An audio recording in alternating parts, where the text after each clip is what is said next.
नमस्कार, अपना उत्तर प्रदेश देख रहे हैं आप। मैं हूं आपके साथ चविश कात्री। लखनऊ की समृद्धि श्रीवास्तव ने यूपी का नाम रोशन किया है। समृद्धि राजस्थान के जयपुर में स्टार इंडिया द्वारा आयोजित मिस टीन प्रतियोगिता में सेकंड रनर बनी। 15 साल की उम्र में ही प्रतियोगिता में समृद्धि ने खिताब जीता है। बता दें कि 17,000 बच्चियों ने प्रतियोगिता में भाग लिया था। प्रतियोगिता के फाइनल में 61 बच्चियां पहुंची, जहां समृद्धि प्रतियोगिता की सेकंड रनर बनी है। समृद्धि फिल्मी कलाकार दिनेश श्रीवास्तव की छोटी बेटी हैं। वहीं अपनी सफलता का सारा श्रेय माता पिता को दिया है। 2023 में ही होने वाली राष्ट्रीय स्तर की चयन प्रतियोगिता में अब समृद्धि शीघ्र ही करेंगी शिरकत।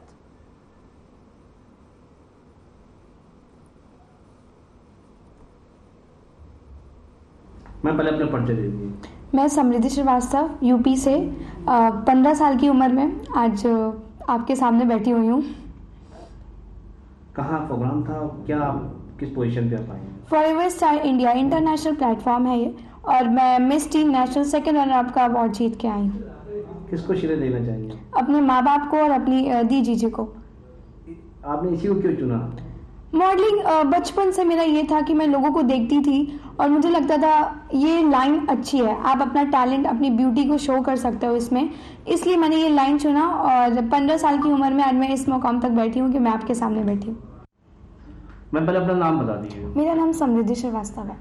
आपको जो है सेकंड प्राइज मिला है, कहाँ से मिला है, क्या कहना चाहिए? ये फॉरएवर स्टार इंडिया अवार्ड से मैं miss tin national second runner up का अवार्ड जीत के आई हूँ। और मैं बस ये कहना चाहूँगी कि ये जीत के मुझे ऐसा महसूस हुआ, ऐसा फील हो रहा है कि एट द एज ऑफ 15 मैंने बहुत कुछ अचीव कर लिया है जो आजकल इस एज में बच्चे नहीं कर पाते हैं। और मेरे पेरेंट्स, मेरी फैमिली बहुत प्राउड होगी मेरे पे कि इतने बड़े स्टेज पे मैं इतना अच्छा जीत के आई।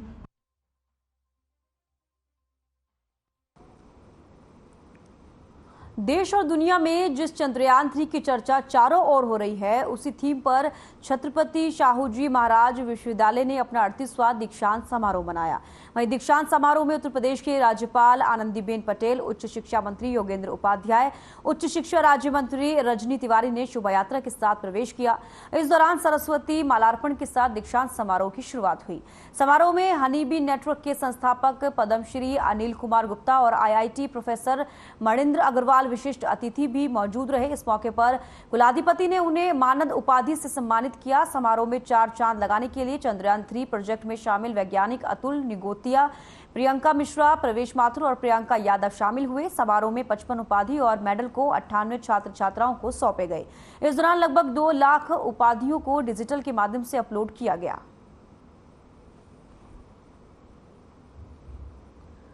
तो देश और दुनिया में जिस चंद्रयान 3 की चर्चा चारों ओर हो रही है, उस थीम पर छत्रपति शाहू जी महाराज विश्वविद्यालय ने अपना 38वां दीक्षांत समारोह मनाया। वहीं दीक्षांत समारोह में उत्तर प्रदेश की राज्यपाल आनंदीबेन पटेल, उच्च शिक्षा मंत्री योगेंद्र उपाध्याय, उच्च शिक्षा राज्य मंत्री रजनी तिवारी ने शोभा यात्रा के साथ प्रवेश किया। इस दौरान सरस्वती मालार्पण के साथ दीक्षांत समारोह की शुरुआत हुई। समारोह में हनीबी नेटवर्क के संस्थापक पद्मश्री अनिल कुमार गुप्ता और IIT प्रोफेसर मणिंद्र अग्रवाल विशिष्ट अतिथि भी मौजूद रहे।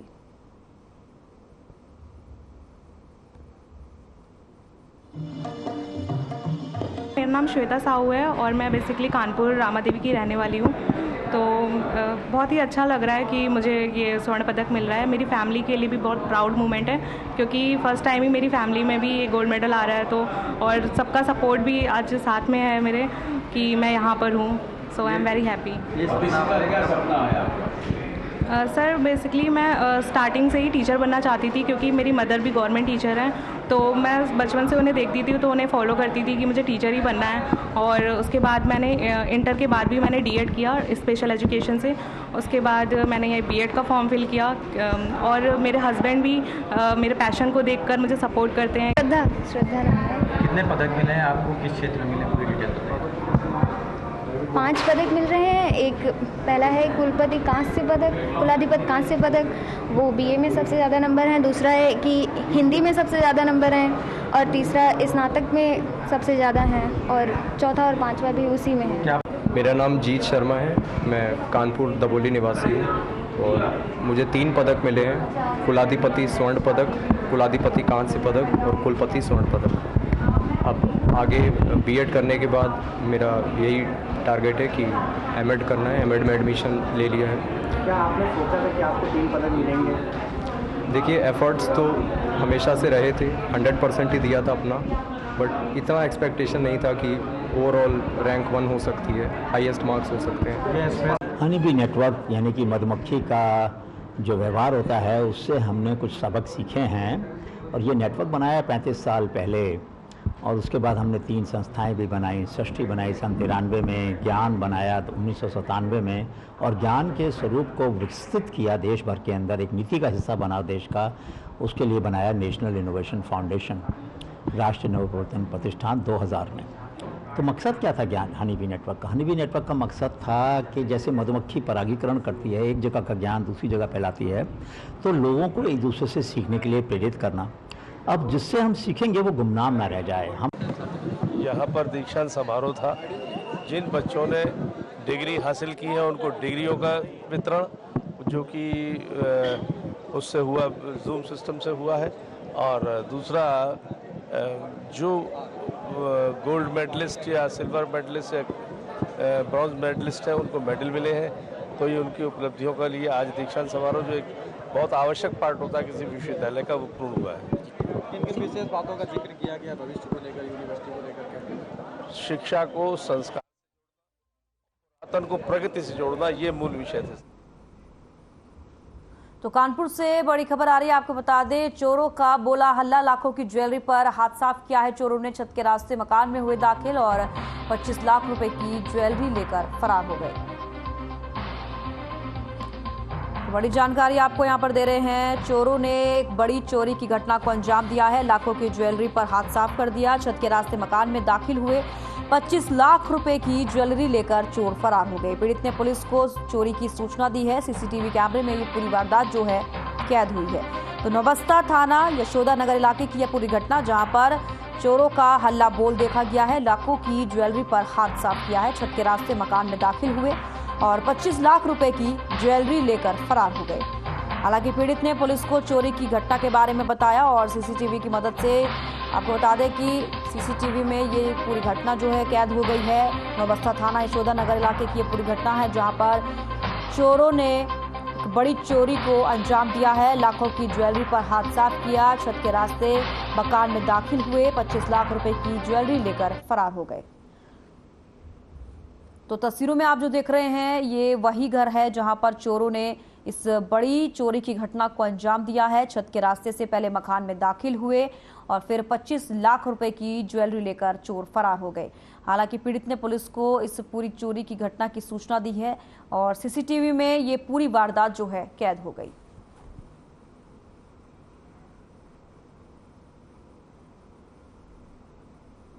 ये सीसीटीवी में अभी तक दिख रहा है कि ये और मेरे 4 मकान के आगे एक बंद मकान है, उस मकान से ये चढ़े हैं उसमें और छत वायर छत पे गिरा पूरा। फिर ये मेरे मकान की छत पे आके और छत के रास्ते घर से अंदर आए।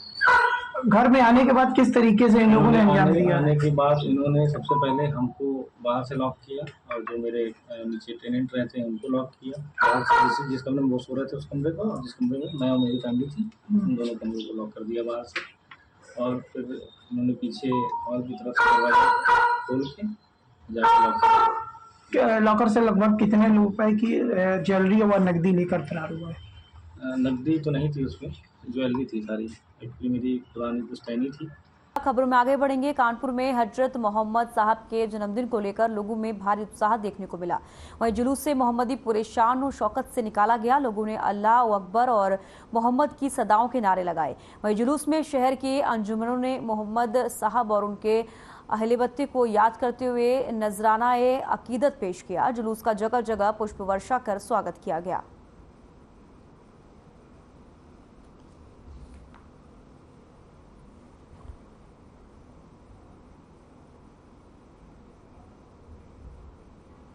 कानपुर में सिख दवा व्यापारी अमोलदीप से मारपीट का मामला गरमाया हुआ है। बीजेपी पार्षद पति ने कार के ओवरटेक करने पर अपने 3 दोस्तों के साथ मिलकर अमोलदीप के साथ मारपीट की थी।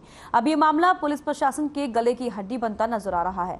वहीं बीजेपी कार्यकर्ताओं ने पुलिस आयुक्त कानपुर के कार्यालय का घेराव किया। लखनऊ से कानपुर आए सिख समाज के एक जत्थे ने पुलिस कमिश्नर ऑफिस में ज्ञापन सौंपा और जल्द से जल्द अमोलदीप के साथ बर्बरता करने वाले बीजेपी पार्षद पति समेत सभी आरोपियों पर 307 आईपीसी की धारा बढ़ाने की मांग की। वहीं पूरे मामले में आम आदमी पार्टी ने ट्वीट के माध्यम से बीजेपी सरकार पर हमला बोला है। दिलप्रीत सिंह ने कहा कि मामले में जल्द कार्रवाई हुई तो एक बड़े आंदोलन की रूपरेखा तैयार की जाएगी। पुलिस गलत एफआईआर कर रही है तो हम लोग पुलिस पर यहीं पे आके धरना प्रदर्शन करेंगे और पीड़ित पक्ष की तरफ से ये तो आम जन भी जानता है किसके ऊपर अत्याचार हुआ है और कौन पीड़ित है और कौन पीड़ित नहीं है। झूठा इल्जाम लगाना कि वो जो है हमें परेशान किया गया, हम परेशान हुए, तो ये गलत चीज है। आम जन, आप लोग, पुलिस प्रशासन, सब जनता जाने की कौन पीड़ित है और कौन पीड़ित नहीं है। खबर कानपुर से है, जहां बीजेपी नेता ने दवा व्यापारी को पीटकर अधमरा करने का मामला सामने आया है। मामले में विधानसभा अध्यक्ष और सांसद आमने सामने आ गए हैं। जहां सतीश महाना गुट के लोग आरोपी बीजेपी नेता का बचाव कर रहे हैं, तो वहीं सांसद सत्यदेव पचौरी ने कहा कि आरोपी को पार्टी से निकलने के लिए प्रदेश अध्यक्ष को पत्र लिखेंगे।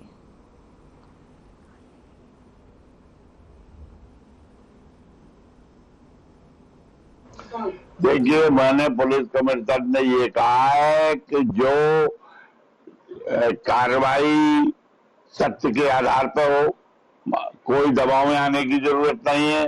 अगर अपराधी है तो अपराधी है, उसने गलत किया है तो उसकी सजा हो। और इसलिए मैंने उनके बधाई भी दी है क्योंकि उन्होंने 25,000 हजार का इनाम घोषित किया। बीजेपी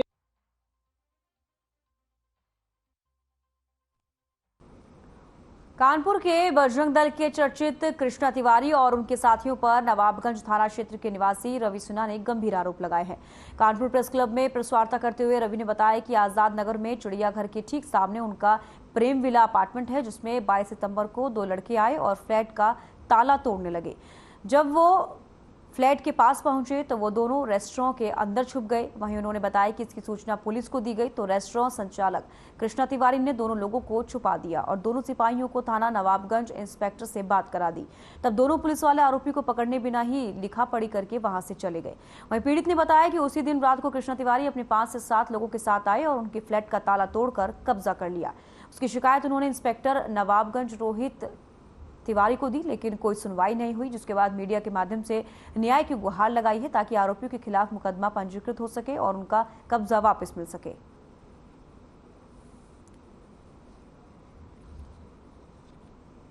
थर्ड फ्लोर पे और मेरा नीचे जो है फ्लैट है, फ्लैट सी, मेरे मतलब कि मेरा ये पूरी बिल्डिंग भी मेरी है। उस फ्लैट में मैंने विपिन दीक्षित को 1 साल पहले दिया था, एग्रीमेंट 1 साल पहले का था। इस समय उनका ना एग्रीमेंट है ना किसी तरह की ओनरशिप है, तो वो ज़बरदस्ती कब्जा करने की कोशिश करते हैं। तो मैंने इसमें ताला लगा हुआ था, मेरा ताला लगाया हुआ था मैंने उसमें। तो उसमें फिर 10:30 बजे रात को विपिन दीक्षित आए। पहले शाम को ताला तोड़ने की कोशिश की है। जो ताला तोड़ रहे थे वो कृष्णा तिवारी जो बजरंग दल के हैं, वो उनकी मतलब रेस्टोरेंट में जाके छिप गए। मैं 112 नंबर पुलिस को कॉल किया, वो लोग भी आए, उन्होंने भी गए उनके यहाँ छान। कन्नौज में बारिश के बाद जलभराव की समस्या लोगों के लिए मुसीबत बनी हुई है। यहाँ के छिबरामऊ ब्लॉक के करमुल्लापुर गांव में गंदगी और जलभराव के कारण बीमारियां फैल रही हैं। गांव के हर घर में कोई न कोई बीमारी से पीड़ित है। दरअसल करीब 2,500 की आबादी वाले करमुल्लापुर गांव को देखकर यही कहा जा सकता है कि पीएम मोदी का स्वच्छ भारत मिशन सिर्फ कागजों तक ही सीमित है। यहां बारिश के बाद भरा पानी अभी तक कम नहीं हुआ है।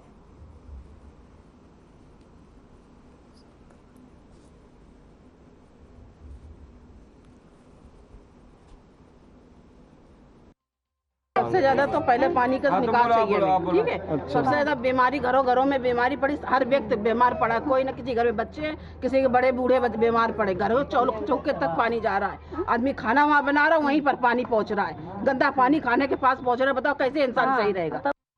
हमारी समस्या क्या है, हमारे नाती नता बीमार, घर में पानी भरो, हमारे तिर कोई हमारा साधन ना, हमारे नाती नता टूटे घर में रह रहे, हमारा कोई साधन नहीं। तो कन्नौज से बड़ी खबर आ रही है, आपको बता दें खेत की जुताई करते समय हादसा हुआ है। रोटावेटर में कटकर बच्चे की मौत हुई। मौत से परिवार में कोहराम मचा हुआ है। ट्रैक्टर चालक मौके से फरार हो गया है। पुलिस ने पोस्टमार्टम के लिए शव को भेजा है। बड़ी जानकारी आपको यहां पर दे रहे हैं कन्नौज से, जहां पर खेत की जुताई करते समय एक हादसा हो गया। रोटावेटर में बच्चे की कटकर मौत हो गई है। मौत से परिवार में कोहराम मचा हुआ है। ट्रैक्टर चालक मौके से फरार हो गया है। पुलिस ने पोस्टमार्टम के लिए शव को भेज दिया है। थाना सोरीख गांव ईसमपुर का ये पूरा मामला, जहां पर खेत की जुताई करते समय एक हादसा हो गया। रोटावेटर में एक बच्चे की कटकर मौत हो गई है। मौत से परिवार में कोहराम मचा हुआ है। ट्रैक्टर चालक मौके से फरार हो गया। पुलिस ने पोस्टमार्टम के लिए शव को भेज दिया है। तो यह हम खबर यहां पर आपको बता रहे हैं, जहां पर खेत की जुताई करते समय एक बच्चे की मौत हो गई। आपको बता दें कि रोटावेटर में कटकर एक बच्चे की मौत हुई। मौत से परिवार में कोहराम मचा हुआ है। ट्रैक्टर चालक मौके से फरार हो गया है। पुलिस ने पोस्टमार्टम के लिए शव को भेज दिया है। तो थाना सोरीख गांव ईसमपुर का यह पूरा मामला, जहां पर खेत की जुताई करते समय हादसा हुआ, जहां पर रोटावेटर में बच्चे की कटकर मौत हो गई।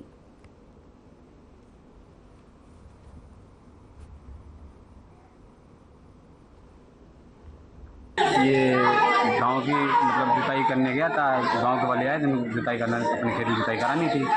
और तो वो लड़का मतलब चला रहा था, गांव का ड्राइवर दिया था। तो वो बच्चा ये जिसकी गाड़ी थी वो देखने गया था कितना टाइम लगा क्या है। जब उसको जानकारी मिली हम लोग देखा पता वहाँ एक्सीडेंट हो गया। मतलब वो कट गया था, उससे करे वो ड्राइवर गया भाग।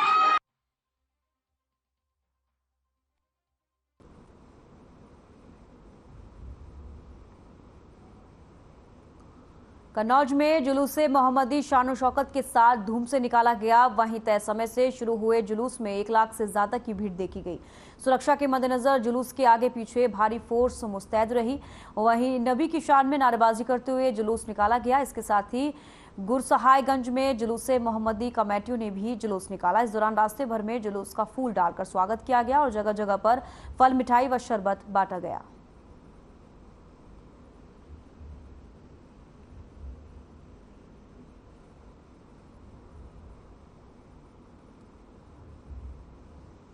अमरोहा स्टंटबाजी का खेल थमने का नाम नहीं ले रहा है। भगत सिंह की जयंती के नाम पर कार सवार युवकों ने शहर में जमकर उत्पात मचाया है। दर्जनों कार सवार युवकों ने शहर के भीड़भाड़ वाले चौराहे पर जमकर हुड़दंग भी काटा। बिगड़ैल युवकों ने कार की छत और खिड़कियों से लटक कर स्टंट किया। पुलिस की मौजूदगी में जमकर यातायात की धज्जियां उड़ाई गई हैं और नियमों की धज्जियां भी उड़ाई गई हैं। साथ ही आपको बता दें कि वहीं स्टंटबाजी को रोकने की बजाय पुलिसकर्मी तमाशा देखते रहे। साथ ही स्टंटबाजी के चक्कर में पहले भी कई हादसे हो चुके हैं। तो अमरोहा स्टंटबाजी का खेल थमने का नाम नहीं ले रहा है। भगत सिंह की जयंती के नाम पर कार सवार युवकों ने शहर में जमकर उत्पात मचाया। दर्जनों कार सवार युवकों ने शहर के भीड़भाड़ वाले चौराहों पर जमकर हुड़दंग भी काटा। बिगड़ैल युवकों ने कार की छत और खिड़कियों से लटक कर स्टंट किया। पुलिस की मौजूदगी में जमकर यातायात नियमों की धज्जियां उड़ाई गई। वहीं स्टंटबाजी को रोकने की बजाय पुलिसकर्मी तमाशा देखते रहे। साथ ही बता दें कि स्टंटबाजी के चक्कर में पहले भी कई हादसे हो चुके हैं।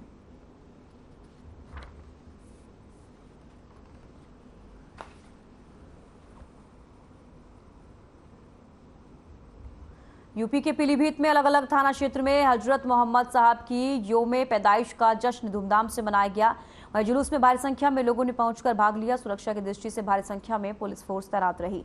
आपको बता दें, हजरत मोहम्मद साहब की योम पैदाइशी को ईद मिलाद उन नबी भी कहा जाता है। जनपद भर में अलग अलग जगहों पर हजरत मोहम्मद साहब की योम पैदाइशी का जश्न धूमधाम से मनाया गया। जुलूस में क्षेत्र से भारी संख्या में लोगों ने पहुंचकर भाग लिया।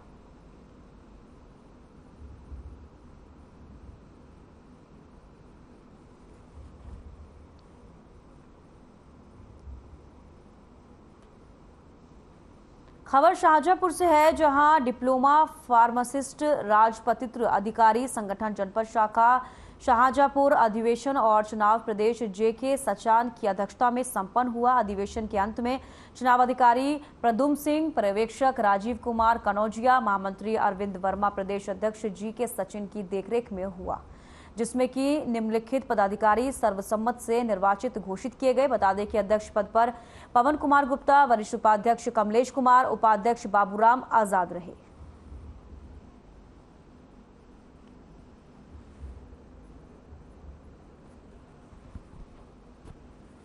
खबर शाहजहांपुर से है, जहां डिप्लोमा फार्मासिस्ट राजपत्रित अधिकारी संगठन जनपद शाखा शाहजहांपुर अधिवेशन और चुनाव प्रदेश जेके सचान की अध्यक्षता में संपन्न हुआ। अधिवेशन के अंत में चुनाव अधिकारी प्रमोद सिंह, पर्यवेक्षक राजीव कुमार कनौजिया, महामंत्री अरविंद वर्मा, प्रदेश अध्यक्ष जीके सचिन की देखरेख में संपन्न हुआ है, जिसमें निम्नलिखित पदाधिकारी सर्वसम्मत से निर्वाचित घोषित किए गए। बता दें कि अध्यक्ष पद पर पवन कुमार गुप्ता, वरिष्ठ उपाध्यक्ष कमलेश कुमार, उपाध्यक्ष बाबूराम आजाद रहे।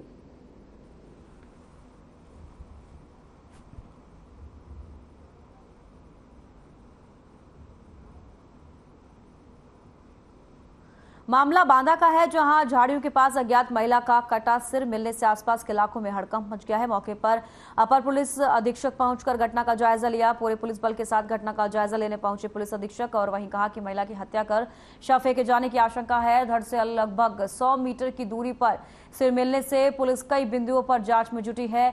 मटौद थाना के चमराहा गांव के पास खेतों का मामला बताया जा रहा है। तो मामला बांदा का है, जहां झाड़ियों के पास अज्ञात महिला का कटा हुआ सिर मिलने से आसपास के इलाकों में हड़कंप मच गया है। मौके पर अपर पुलिस अधीक्षक पहुंचकर घटना का जायजा लिया गया।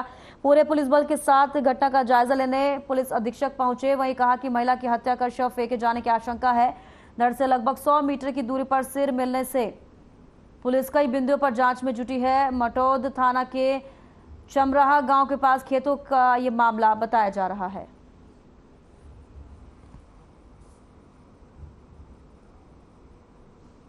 अपना उत्तर प्रदेश में फिलहाल इतना ही, दीजिए इजाजत, नमस्कार।